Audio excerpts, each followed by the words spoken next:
Fireworks could be heard in the Moscow suburbs and the Rostov region. There were explosions again in Russia overnight. The blasts were heard in the Dmitrovsky city district near Moscow, in Zelenograd and Nakhabino. According to their Ministry of Defense, at least 5 drones were flying toward their capital, and supposedly all of them were shot down. Another 11 were intercepted over the region, and debris damaged a power line. In the Rostov region, more than 50 long-distance trains were halted due to the attacks, and a number of commuter trains were canceled as well. In Murmansk, airport operations were temporarily suspended, even though there were no reports of drones there. Altogether, the occupiers claim they managed to shoot down more than 70 UAVs. However, eyewitness videos clearly show, among other things, direct hits.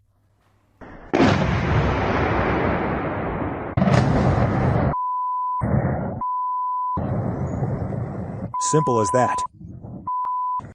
Thousands of detained and canceled flights, tens of thousands of passengers spending the night in airports. A massive aviation collapse has hit Russia, all because of a few small drones buzzing over the airports. It seems the Ukrainian Defense Forces have found yet another sore spot for the Russians. Not particularly powerful drones can't completely destroy enemy military factories or airfields, but they can bring an entire industry to a halt. So, what new discoveries did the residents of the terrorist state make for themselves this week? Alexander Zagorodny will tell us. People, we have a third child. Look, the whole roof is collapsing. The storm really hit Russia this week. In 11 regions, factories and power plants exploded, airports were closed, and warehouses burned. They can't put it out, can they? Penza, the local CHP plant, is on fire. Chula. There are a good dozen military enterprises located here. It's still flying. It's still flying. Why aren't they shooting it down?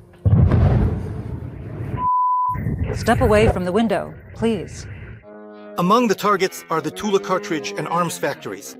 Besides the usual rifles and ammunition, they also produce guided missiles there.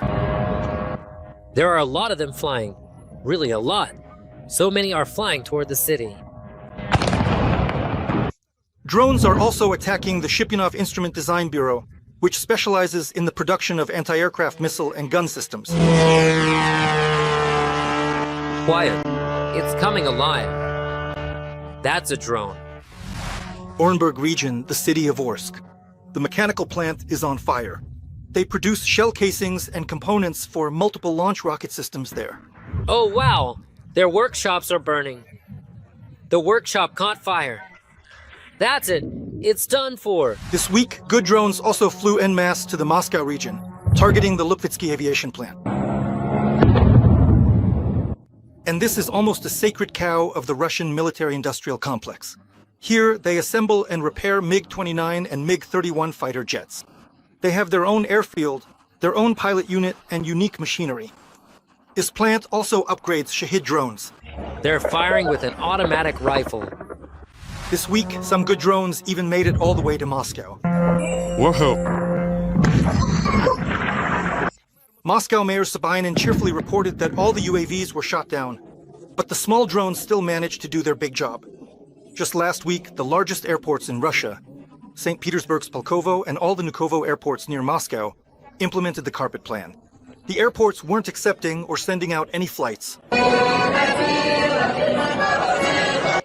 This is how passengers at Russian airports entertained themselves at the start of the collapse. By the end of the second day, waiting for their flights, they weren't so cheerful anymore. What a nightmare. It's just awful. It's just insane. Everything's been canceled. Eventually, they started getting nervous and began fighting each other. Enough. Get out of here. Idiots, they're fighting. Previously, Russians used to take risks and allowed passenger planes to land at airports even while their leaky air defense systems were operating. But after the Azerbaijani Airlines plane was effectively shot down over Grozny, they decided not to do that anymore. So now passengers are forced to wait. According to unverified information, a flight from Minsk came under fire from Moscow's air defense, but the pilots managed to land it. Air defense is firing at us. I repeat, the air defense is firing at a civilian aircraft. The losses of the Russian aviation industry for the week are still being calculated, but the damage can at least be estimated based on the first 2 days of the complete aviation collapse in Russia. It lasted from the 5th to the 7th of July, so About 2,000 flights were delayed, 485 were canceled, and around 100 planes were redirected to other airports. The airports of St. Petersburg, Moscow, and Nizhny Novgorod suffered huge losses, according to aviation expert Valery Romanenko. That's about 15 to 16 billion rubles in losses for Russian airports over just 2 days. 15 billion rubles is $150 million, and that's just in 2 days. And on top of that, the airlines themselves have suffered losses, and those are in the millions too. That includes navigation services, landing at the airport, renting parking space at the airport, refueling, disembarking passengers, boarding passengers, and other related services. So that's a loss for the airlines. Ticket prices are going up. As a result, this industry will be forced to ask for subsidies from the state budget, which means less money will go to the armed forces and military production. But it's not just about the money. For the first time, the war, at least in this way, has actually reached the Russians. This isn't some so-called special military operation that's far away and doesn't concern most of them. Lying on the floor at the airport, they probably understand why they're there and not on a plane heading off on vacation. This week, the internet also went out in many regions of Russia. The authorities explained this as a measure to counter Ukrainian drones. But it also means millions in business losses and growing dissatisfaction among local residents. You can't buy tickets online, order delivery, or even just check the news. These are the kinds of reminders you see at the terminals. The cash registers aren't working either. The war has turned out to be much closer to every Russian. And this week, they finally learned about their losses at the front. No, not from Ukrainian media, but from one of their own, from the leader of the terrorist group Novorossiya, traitor and collaborator Pavlo Gubarev. How many cities have we taken in these 3.5 years? It's ridiculous. 3.5 years. I claim, in my opinion, that there are over 1 million victims, killed, missing, maimed, those who died in hospitals.